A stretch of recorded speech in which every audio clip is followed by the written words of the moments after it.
Donc ici sur ma feuille, je commence par tracer un angle de 28 degrés.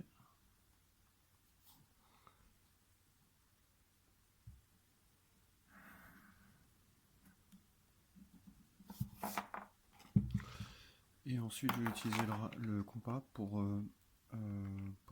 savoir quelle longueur doit mesurer exactement le segment UV et WU. Je pourrais aussi le mesurer à la règle, mais le compas, ça m'évite de lire les millimètres et de faire des erreurs de ce type-là. Donc sur ma figure, je mesure WU.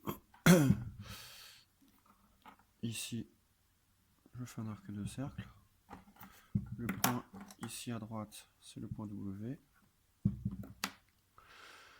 Ici, je mesure UV.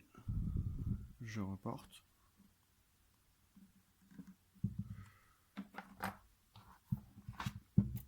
Et je relie mon triangle fait.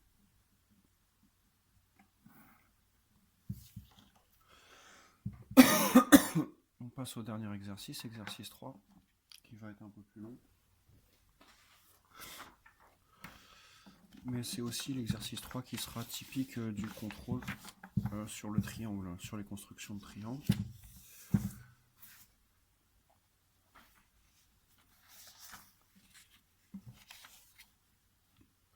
Pour l'exercice 3, à chaque fois, il faudra faire un schéma.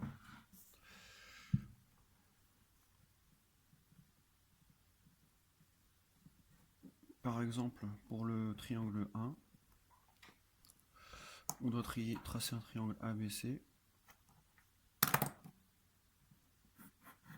Je fais la main levée, A, B et C. J'écris les longueurs. Un schéma complet doit avoir les longueurs. Sur un triangle aussi simple que celui-là, à la limite, c'est pas forcément obligatoire de faire un schéma. Mais pour des plus compliqués, ça sera très intéressant pour pas se tromper sur quelle longueur va sur quel côté. Et ensuite, je suis mon schéma.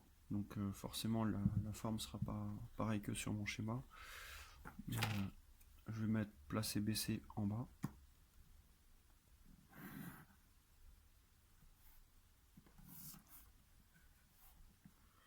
J'ai bien mes 6 cm. Ensuite, je sais que AC doit mesurer 7 cm. Donc j'écarte mon compas de 7 cm. Je fais un arc de cercle.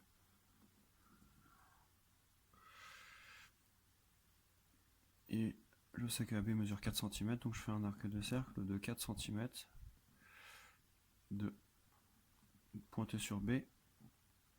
Voilà.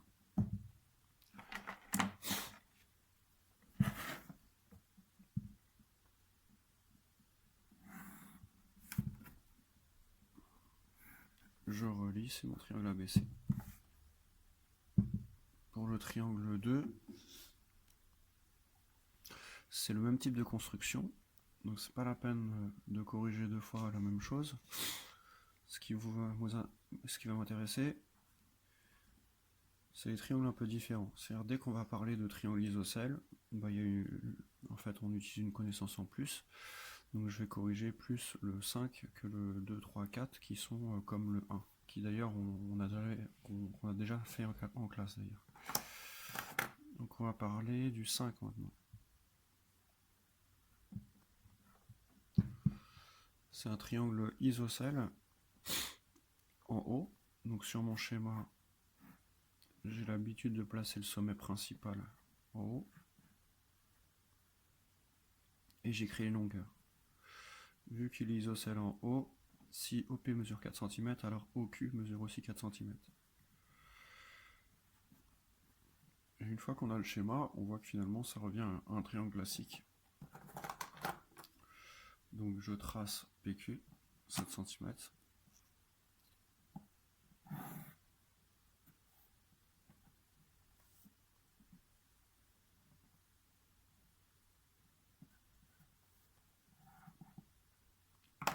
Et ensuite, je vais tracer deux arcs de cercle de 4 cm chacun, pointer une fois sur P, une fois sur Q. Donc je mesure 4 cm sur mon compas. Voilà. Pointer une fois sur P, une fois sur Q.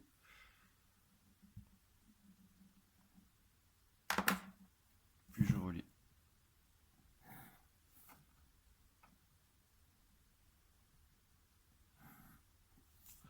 Et j'oublie pas de placer le nom des sommets. Je rajoute la longueur des côtés. On passe au 6. On met un triangle équilatéral.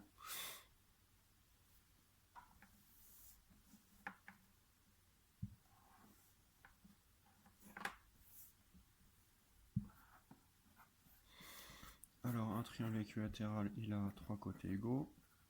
Ici les côtés mesurent 4,5. Il s'appelle RST.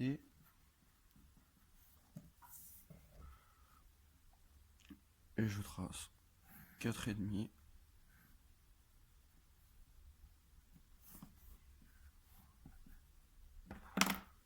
Et je reporte. C'est 4 cm et demi là. Pointer une fois sur L, une fois sur T. J'obtiens 2 arcs de cercle. Et je relie.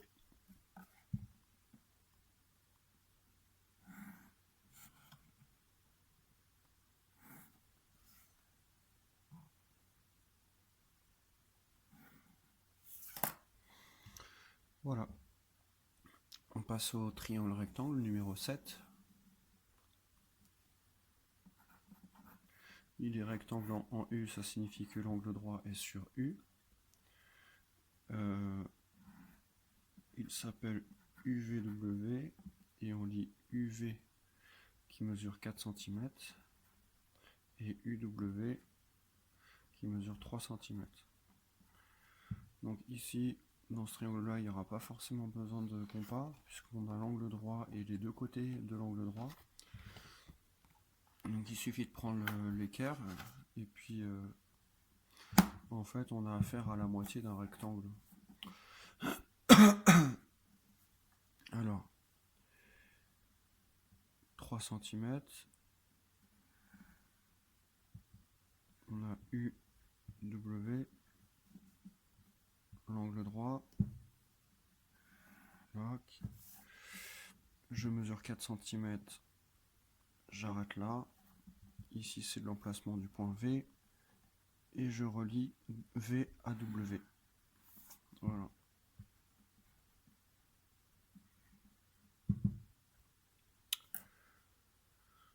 On passe au 8, un triangle rectangle en Y. Alors méfiez-vous des triangles rectangles parce que parfois il y en a qui sont difficiles à faire. Par exemple, certains ont besoin du compas. Alors, pour le 8, le triangle est rectangle en Y, donc je mets Y, il s'appelle XYZ. On a XY 5 cm et ZY 12 cm. Ici, on voit qu'il n'y a pas de difficulté particulière.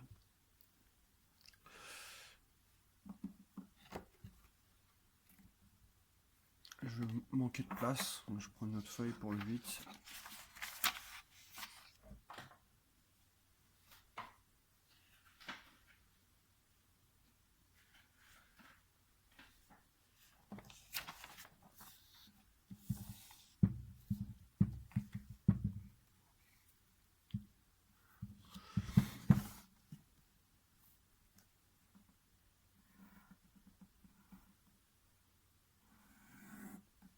Allez. Donc 12 cm.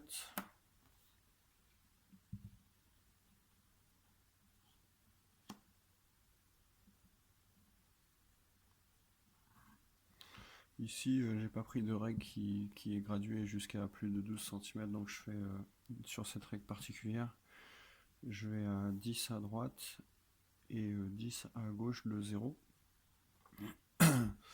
On verra en cinquième les nombres négatifs, mais en fait on a une bonne représentation des nombres positifs et négatifs qui s'appellent nombres relatifs, avec les positifs à droite de 0, négatifs à gauche de 0.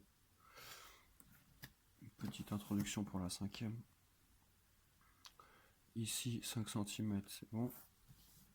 Donc ici j'ai bien 12, ici j'ai bien 5. Je vais placer mon sommet Y ici. Ensuite X ici. Je relie et je place Z ici.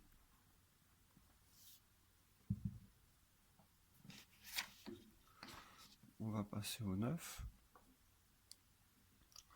Le 9, c'est le premier cas de triangle rectangle isocèle qu'on a à faire.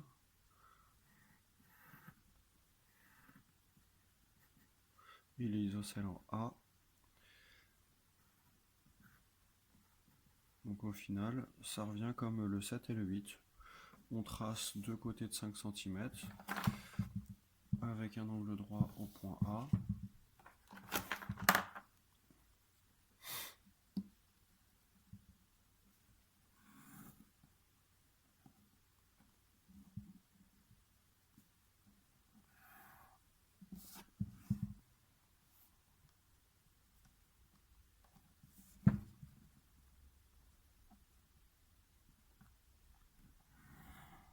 Et voilà. B, A, C. Et le 10, enfin le dernier.